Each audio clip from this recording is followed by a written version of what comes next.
As the sun rises on a brand new day, 99th day to be exact, it's as good as day 100, and you know how people make those 100 days videos?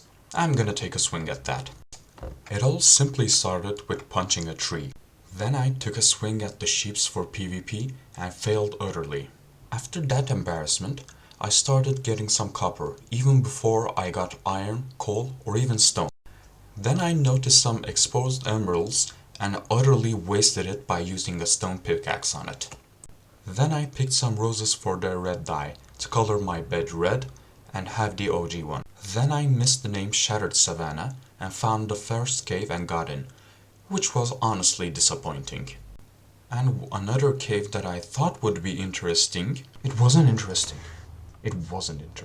After finally acquiring an acceptable amount of iron, I found a big cave but got too scared to go in, then backed off. After finding a nearby igloo and curing a zombie villager, then I swam home and decided to explore the cave below. But I met Lady Death for the first time this series. Luckily, I got to my items first, but had to fend off some zombies who had their eyes here. Following that, I panicked hard against some creepers who tried to blow me up, but I pulled off. Running away led to me finding a name tag, so that was nice. With that story of success, I shifted gloriously. To satisfy my hunger, I took off to search for some chickens. And you know why did the chicken cross the river? To die by my hand. On the way back, I found a wandering villager, which had a decent trade, so I decided to spare his life. But I broke my only emerald, so I went back to trapping these innocent animals, which made me feel like trapping myself as well, so I built a box for myself too. But it takes like 100 witnesses to call it a home. Making use of the iron the last time I found, I went straight ahead for the cave below. Leap of faith! Which led to me finding a diamond vein. Oh yeah.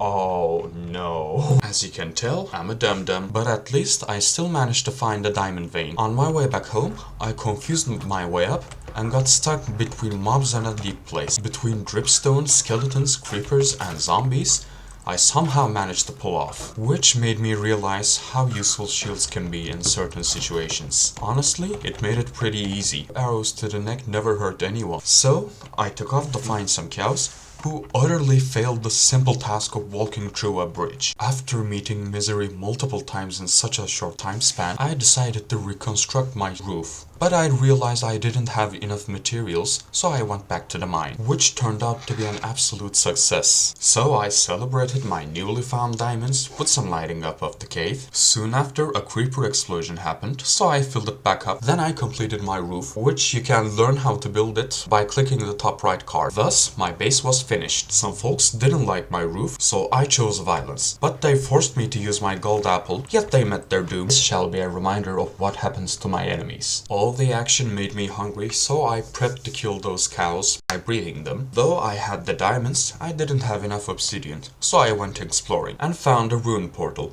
But I didn't craft a diamond pickaxe, so that was a waste. So I finally crafted the first diamond pickaxe of the series and went straight up to mining obsidian. Finally, I had the power of the shiny at the palm of my hands. The power of the sun in the palm of my hand. Following that, I built an enchanting room and got to business. After a mishap with placing bookshelves, I got a fantastic enchantment, with the next logical step being going to the nether, which had a terrible spawn covered in lava and floating as an island. I started bridging and came across a lava pool. You guessed it, it's violence. I figured I could use some XP and started attacking the piglin around. And interestingly, I found a few zombies in the nether, which I still don't know how can be possible. On the way home, passive piglins suddenly started attacking me, which gave me a big heart attack, but I pillared up just in time. With having no viable ways of defending myself, I pillared over the lava pool and let them push each other to their demise.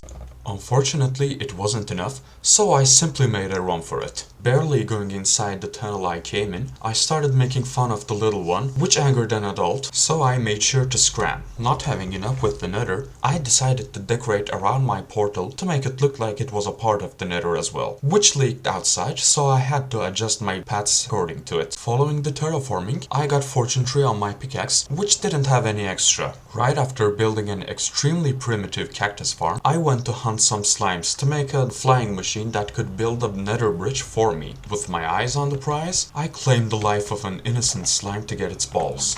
Already making use of the cactus farm I built, I completed the farm. After a quick session of terraforming around the base, I claimed another sticky ball, then got interrupted by a root spider. What are you doing here exactly? Ow! It died. After claiming some cocoa beans and some bamboo, a creeper exploded right behind me, so I decided to run and stumbled upon an interesting looking village, which conveniently included some cultists. So I lighted up their shrine and made my way to the exposed mineshaft, which had very convenient stairs and a golden apple. With my newly found levels, I rolled for a great pickaxe and messed up exiting my cow den.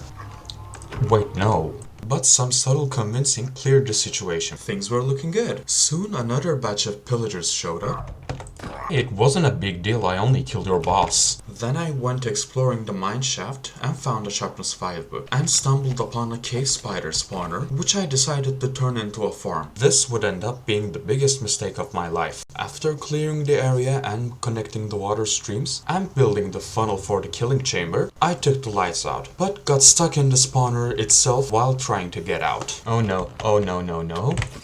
No, this wasn't the plan, this wasn't the plan. But I made a successful exit and completed the farm that way. Which turns out wasn't complete at all.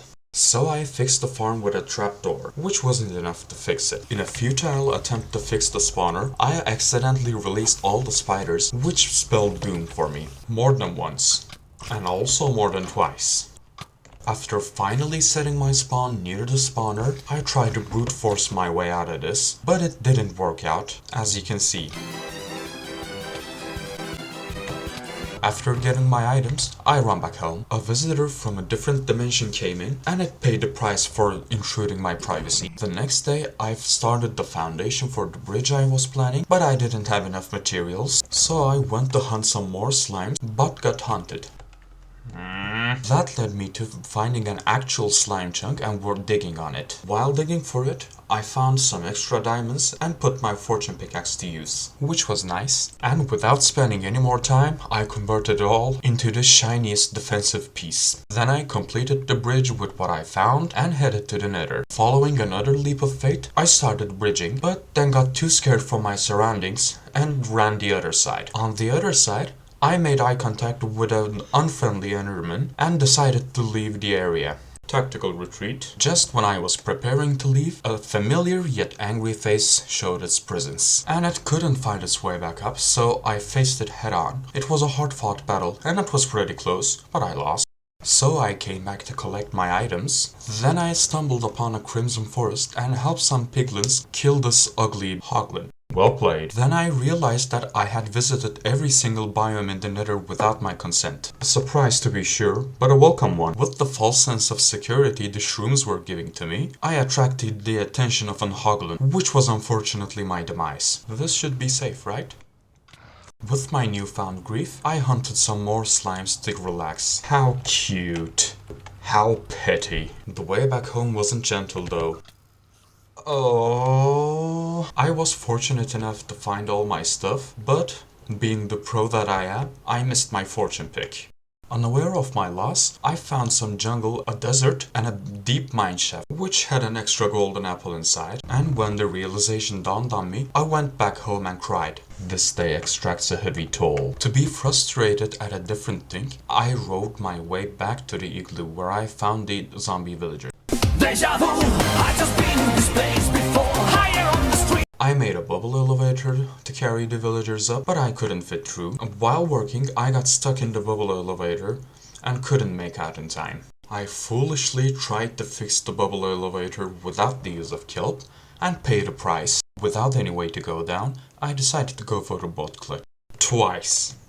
After finally finding a way to not mess this up, I made a clear path for the villagers to go upside. Clearing the water wasn't even that annoying. After carrying them both back, I made a start for the villager area behind my base and looked for some sheep to get extra beds. And with the shortness of sheep, I had to kill an innocent wolf to guarantee its safety. It felt terrible. With the start of a sheep farm, I built the most average starter houses for the village area.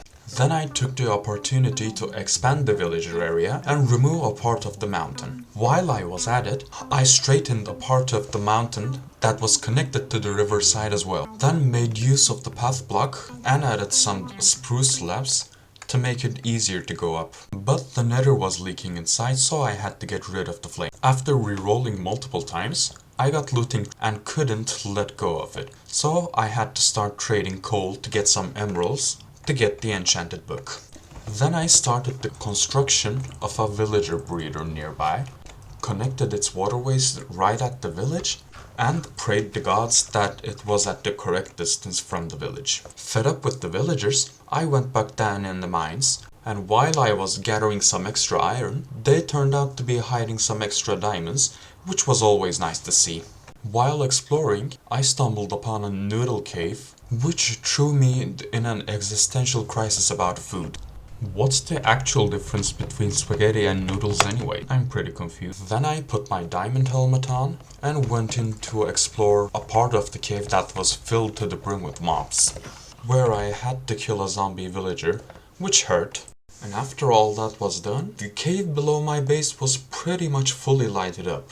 An ungodly amount of torches were sacrificed for this reason. Damn you 1.18, you're the enemy of people's torches. After coming back home, I went to the enchantment table to get some average enchantments for my main tools. Later that I was feeling in the builder mood, so I decided to make a port for when I used the boats. It wasn't anything too special, but it had a little bit of decorative touch, which my base definitely needs. I aimed for it to be more of a fishing place rather than a port, but it can be used both ways, as most ports do. The following day I was interrupted during my intro. Hey, what do you want? But I assume it was to inform me of the newborn, so I gave him an extra tip. Soon after, I started building a barn for the poor souls that were my cows. And their freedom was explosive to say the least. They could even overpower me. After finally keeping the cows inside, it was time to handle the ones outside. My current goal was to fill the inside of the villager breeder, which I needed rails for, so I went back down to mines to get some. And I wanted to make use of the place that was freed from the cows, so I planned for my super smelter system to go there. With enough procrastinating, I started connecting up the rails to the breeder. So my toughest challenge has been started: moving inferior entities. After barely saving my librarian from the jaws of death, he seemed to enjoy the near-death experiences. Yet the little one was much more of a menace. Him slowly drifting to the other side still haunts me to this day, which led to me taking my frustration out of its protector. But there was a baby villager at my bed, waiting to transform into my sleep paralysis demon. After what seemed as a failure of a breeder, it turned out to be working just fine. Some more frustrating times with the villagers led me back into the nether, where I happened to stroll into a bastion, where I had to cover myself in all types of blocks to get some extra loot, which was totally worth it. On a separate occasion, I faced the wrath of the piglins, but handled the situation pretty calmly. Following the previous robbery, I found a giant pile of gold, which I had my eyes on obviously, which I used to take even more from the piglins. I love capitalism. Yet one of my subjects fell victim to the hoglins, who had a small agent to hunt me down as well. But it became the hunted. Can't run away from your problems, kiddo. Trying to find my way back home, I made multiple big circles and always came back to the place I started. So I decided to just end this right here, right now, put all my items around and meet my own destiny. And even though I came with a fresh mind and my old items as well, I still couldn't get my way out. And I figured the only possible way was to use what my servants gave me, some brain cells. Anyone counting the number of leap of fates? And with the surroundings finally making sense, I made home in one piece. Finally feeling safe at home, I smelted the ancient debris that I found from the bastion. I took a romantic night's sleep with the villagers beside me and found out that my breeding villagers were complete idiots. Yet I still wanted to make them feel a bit more special, so I decided to give their house a little bit of treatment. But my completely random block palette turned out to be absolute trash. So I took it down and built it on a much tidier way. But it was still missing some details. So I added both extra lighting and some extra decoration, which turned out to be average. To let even more frustration out of my system, I took the opportunity to murder every single chicken that I have.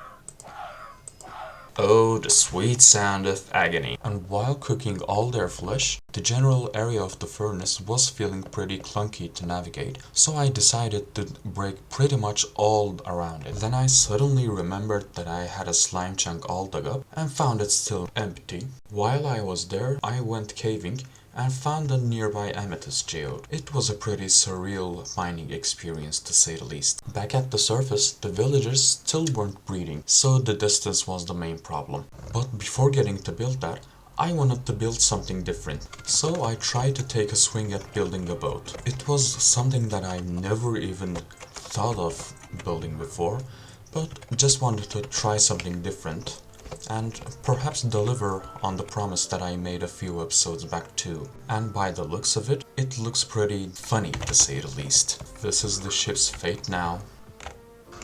And that makes day 100. Thank you for sticking with me for 100 days. Here's to 100 more. See ya!